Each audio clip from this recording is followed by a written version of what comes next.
Marketing's top tools: guilt, shame, and fear. When we think of marketing tools, we tend to think of those we use to help us report, crawl, manage, communicate, and otherwise make our daily jobs easier as online marketers. Tools like Screaming Frog or Search Console likely spring to mind if asked what your favorites are.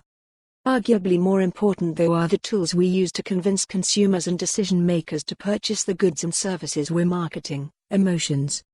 There are the positives. The promise of reward. The good feeling of doing the right thing. But more powerful are those we generally think of as the negative emotions. Chief among them are shame, guilt, and fear. Before we dive into how these tools have and can be used, let's look at a little background.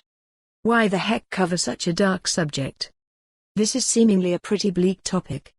Discussing how to manipulate a person into a negative emotion simply for our own end, that can't be good, right? While true that it can be done in a very negative way, buckle up, political ad season is just warming up. This isn't a necessity and the best marketers are often far more subtle. I decided to write this article while listening to my favorite podcast, Under the Influence by Terry O'Reilly.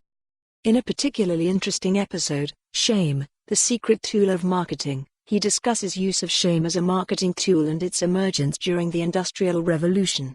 Worth a listen if you have the inclination. This got me thinking about the difference between guilt and shame and how fear ties into them, but can also stand alone. Having cut my teeth in SEO back in the early 2000s as an affiliate marketer for health and beauty products, I was familiar with how I approached it then, which was far less subtle than I would now, but the overarching principle is the same.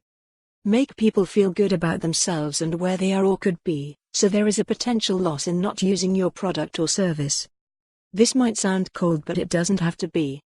If you genuinely have a good product and if the person should feel good about themselves, then there is an argument that the alternative is that they will select an inferior solution and suffer the fate you are using to drive their conversion.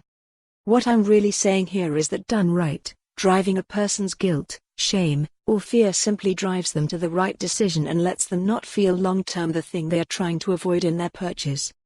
Good for you. So, without further ado, let's look at what each is, how it can be used, and see some examples of how they are implemented right, and sometimes very wrong. Guilt as a marketing tool. Guilt. If we ask Google what it is, they'll rip off goodtherapy.org and tell us. So, to effectively use guilt in marketing, one needs to tie into a perception of wrongdoing. What's important to understand? For more on this story, visit the news article link.